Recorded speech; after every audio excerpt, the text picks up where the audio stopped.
Il y a 6 comportements qui garantissent la pauvreté. 6 façons d'agir qui te condamnent à rester pauvre toute ta vie. 6 erreurs que tu répètes probablement chaque jour sans même t'en rendre compte. Les Juifs ne font jamais ces 6 choses. Jamais. C'est interdit dans leur culture. Transmis de père en fils depuis des générations.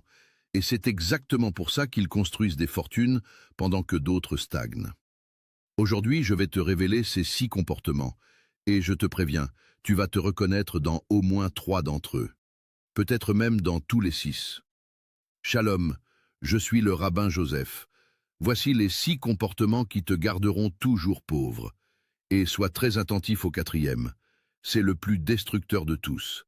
Celui que presque tout le monde fait. Et celui qui a détruit le plus de vies et de fortunes dans l'histoire de l'humanité.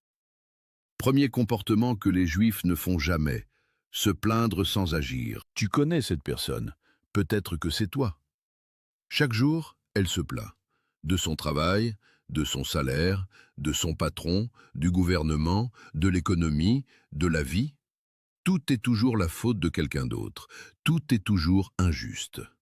Mais elle ne fait rien pour changer sa situation. Elle parle, elle râle, elle se lamente, mais elle n'agit pas. Le Talmud dit quelque chose de brutal.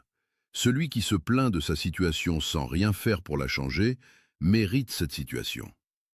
Les Juifs ne se plaignent jamais sans agir. C'est une règle absolue dans notre culture. Tu as un problème? Tu as 2 options. Soit tu peux le résoudre, alors résous-le et arrête de te plaindre.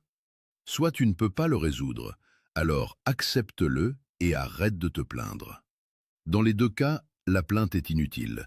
Elle ne résout rien. Elle ne change rien. Elle ne fait que drainer ton énergie et repousser les gens qui pourraient t'aider. Laisse-moi te raconter une histoire. 2 hommes perdent leur emploi le même jour. Le premier passe les semaines suivantes à se plaindre, à expliquer pourquoi c'est injuste, à blâmer son ancien patron, à critiquer l'économie. Il parle de ses problèmes à tout le monde, mais il n'envoie pas de CV. Il ne développe pas de nouvelles compétences. Il ne cherche pas de solution. Le deuxième homme prend une journée pour digérer la nouvelle. Puis il se met au travail. Il met à jour son CV, il contacte son réseau, il apprend de nouvelles compétences, il cherche des opportunités.